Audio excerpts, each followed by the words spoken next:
자, 인공지능 혁명. 정말 화려하죠. 근데 그 무대 뒤에는요, 잘 보이지 않는 진짜 주인공이 숨어 있습니다. AI의 심장이 제대로 뛸 수 있게 그 핵심 기술을 꽉 쥐고 있는 기업. 오늘 저희가 함께 들여다볼 곳, 바로 네오셈입니다.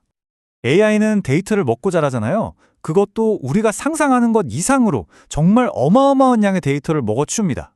근데 여기서 이런 질문이 딱 떠오르는 거죠. 과연 지금 우리가 쓴 서버들이 이 엄청난 데이터의 파도를 정말 감당할 수 있을까요? 글쎄요, 안타깝지만 정답은 아니오에 가깝습니다. 데이터가 막 한꺼번에 몰리니까 서버 안에 있는 길이 그냥 꽉 막혀버리는 거예요. 우리가 흔히 데이터 병목 현상이라고 부르는 바로 이 문제가 AI 시대의 성장을 가로막는 진짜 큰 걸림돌이 되고 있는 거죠. 바로 이 병목 현상을 해결할 열쇠를 준 기업이 있습니다. 자, 오늘 저희는 이 네오셈이란 기업의 모든 것을 한번 파헤쳐 볼 건데요. 먼저 AI가 마주한 데이터 위기부터 시작해서 네오셈이 가진 독보적인 기술은 뭔지, 그리고 최근 성장세에 나타난 균열은 없는지 꼼꼼히 짚어본 다음에 최종 결론을 내려보겠습니다. 자, 그럼 본격적으로 시작해 볼까요? 네오셈은 2002년에 설립된 회사인데요. 아주 중요한 일을 합니다. 뭐냐면 반도체 칩이 시장에 나가기 전에 이 칩 문제 없는 거 맞아? 하고 최종 시험을 하는 장비를 만드는 곳이죠. 근데 이 평범해 보이는 테스트 장비가 어떻게 AI 시대의 데이터 병목을 해결하는 핵심 열쇠가 됐을까요? 네오셈을 딱 한 단어로 압축하면 바로 이 숫자입니다. 네, 바로 세계 1등입니다. AI 서버의 핵심 부품이죠. 데이터를 저장하는 초고속 하드디스크, 바로 SSD를 테스트하는 장비 분야에서 압도적인 글로벌 1위를 차지하고 있어요. 이게 무슨 말이냐면요. AI 데이터가 거쳐가는 가장 첫 번째 관문을 네오셈이 그냥 꽉 잡고 있다는 뜻입니다. 사업 구조를 보면 네오셈이 어떤 회사인지 더 확실히 알 수 있어요. 보세요. 전체 매출의 무려 84%가 바로 이 SSD 테스터에서 나옵니다. 거의 AI 서버 시장이 흥하냐 망하냐에 회사 운명이 걸려 있다고 해도 과언이 아닌 거죠. 그리고 기술력을 증명하는 가장 확실한 방법 뭘까요? 바로 누가 이 회사 제품을 쓰느냐 이걸 보면 되죠. 삼성전자, SK하이닉스, 마이크론, 인텔, 이름만 들어도 아는 전 세계 메모리 반도체 거인들이 전부 다 네오셈의 장비로 자기들 제품을 테스트합니다. 이보다 더 확실한 보증 수표가 있을까요? 아니, 그럼 네오셈은 도대체 어떻게 이렇게 독보적인 위치에 오를 수 있었을까요? 그들만의 경쟁력, 그러니까 아무도 따라올 수 없는 기술적 해자가 뭔지 지금부터 자세히 들여다보겠습니다. 그 비밀은 바로 CXL이라는 기술에 있습니다. 이름은 좀 복잡해 보이지만 원리는 생각보다 간단해요. 서버 안에 있는 데이터 길을요, 비좁은 국도에서 뻥 뚫린 초고속도로로 바꿔주는 기술이라고 생각하시면 됩니다. CPU나 메모리 같은 부품들이 서로의 자원을 마음껏 그리고 훨씬 빠르게 공유하면서 데이터 병목 현상을 뿌리부터 해결하는 거죠.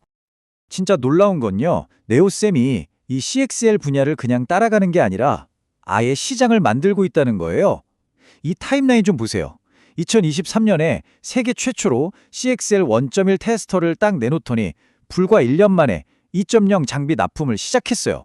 심지어 벌써 그 다음 세대인 3.1 기술까지 개발하고 있습니다.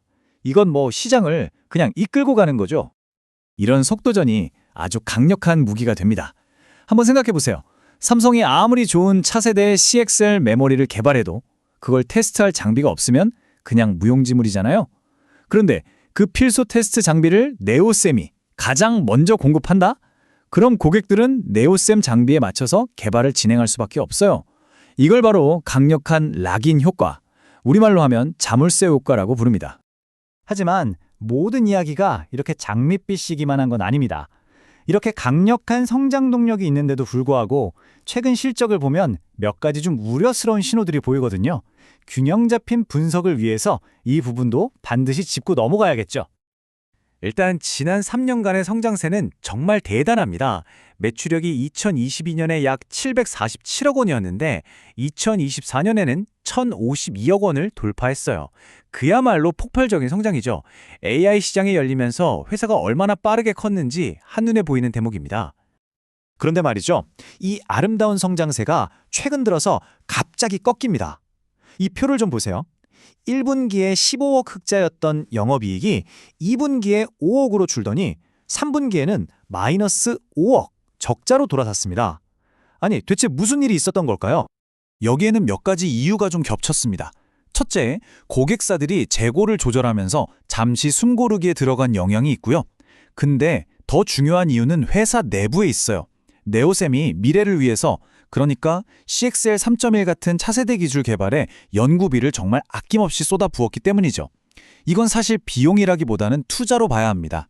물론 반도체 시장 자체가 오리락내리락 하는 거나 나중에 주식 물량이 늘어날 수 있다는 점 같은 리스크도 당연히 생각은 해둬야 합니다. 자, 그렇다면 우리는 이 서로 다른 신호들을 어떻게 해석해야 할까요? 네오셈의 진짜 가치는 어디에 있는 걸까요? 이제 마지막 분석에서 그 답을 한번 찾아보겠습니다. 이 표가 현재 상황을 아주 흥미롭게 보여주는데요. 먼저 PER, 그러니까 주가가 회사 이익의 몇 배냐, 이걸 보면 네오셈은 20배 정도로 업계 평균인 44배보다 훨씬 낮아요. 한마디로 가격이 싸다는 거죠. 반면에 ROE, 즉 회사가 돈을 얼마나 효율적으로 버느냐를 보여주는 지표는 19%로 업계 평균 3.8%를 그냥 압도해버립니다. 자, 정리하면 이런 거죠. 돈은 훨씬 잘 버는데 주식 가격은 절반 수준이다. 그래서 최종 결론은 이 한 문장으로 요약할 수 있습니다. 미래 성장성은 의심할 여지 없이 높은데 당장 분기 적자라는 단기적인 압박도 현실이라는 거죠. 결국 이 폭발적인 미래 가치와 현재의 불확실성 사이에서 현명하게 줄타기를 해야 한다는 의미입니다. 네오셈의 미래는 결국 CXL 기술, 여기에 달려 있습니다.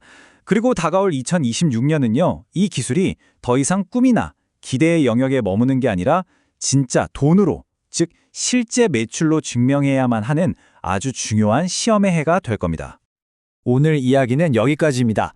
과연 네오셈은 이 단기적인 어려움을 딛고 AI 시대의 데이터 병목 현상을 해결하는 진정한 열쇠가 될 수 있을까요? 그 답은 CXL 기술이 열어갈 2026년에 달려 있을 겁니다. 여러분은 어떻게 생각하시나요?